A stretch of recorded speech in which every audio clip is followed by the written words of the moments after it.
วก ถ่าเราเบรกขักเลย เกียร์หัวขึ้นภู ฮิปฮอปครับฮิปฮอปโย่โย่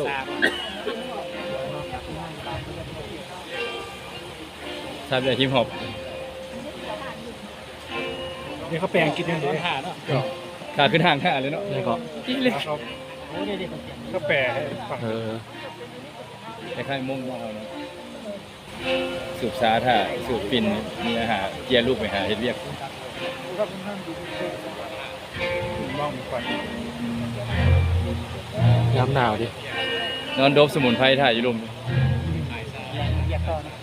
ไปเก็บถังเศร้า เก็บถังเช่ามาบำรุงหัว พวกลือลุม ไม่ นอน แห้งนะแปลงง่ายเลย พวกจะลุมนอนใส่ เป็นแห้งง่ายแปลงง่าย หัวนอนเบิ่งเมียเฮ็ดเวียกอยู่ทางนู้น ทักเลย เออ คือแม่นแล้ว จนนั่นก็มาเกี่ยว เฮ็ดเรียกกูดีเตะอีกเหรอเตะอีก เอาเสือ